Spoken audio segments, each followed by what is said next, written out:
गुस्सा आना बारा नहीं है। हम इंसान हैं, पत्थर नहीं। लेकिन सवाल यह है, क्या आप गुस्से को कंट्रोल करते हैं या गुस्सा आपको? गुस्सा एक ऐसी आग है जो पहले दूसरे को नहीं, सबसे पहले आपको जलाती है।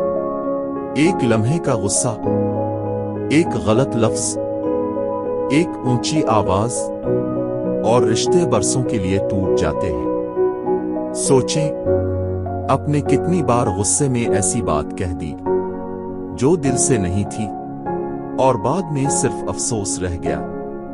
गुस्सा अक्सर ताकत का इजहार लगता है, लेकिन हकीकत में ये कमजोरी की अलामत होता है। जो शख्स खुद पर काबू नहीं रख सकता, वो दुनिया पर क्या काबू पाएगा? याद रखें, गुस्से में लिया गया फैसला अक्सर गलत होता है और गुस्से में कहा गया लफ्ज वापस नहीं आता।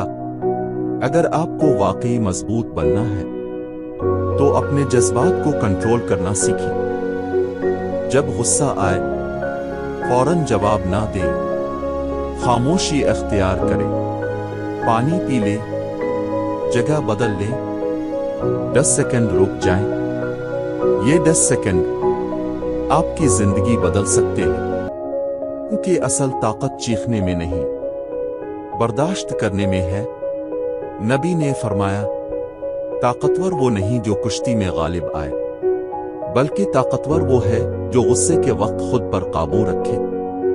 सोचें, अगर आप हर बार गुस्से को हरा दें तो आप खुद को जीत रहे हैं। रिश्ते चीखने से नहीं, समझने से चलते हैं। अगर सामने वाला गलत भी है तो आप दुरुस्त रहे, क्योंकि दो गलत कभी मिलकर सही नहीं बनते।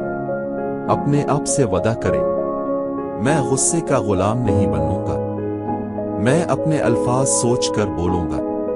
मैं अपनी इज्जत खुद बनाऊंगा। क्योंकि याद रखें, लोग आपकी शक्ल भूल सकते हैं, लेकिन आपके रवैये को कभी नहीं भूलते। गुस्सा एक लम्हे का सुकून देता है, मगर लंबे वक्त का पछतावा छोड़ जाता है। लिहाजा अगली बार जब गुस्सा आए, खुद से कहीं, मैं इस आग को बुझाऊंगा, इसमें जलूंगा नहीं। और यही वो लम्हा होगा जब आप वाकई मजबूत इंसान बनेंगे।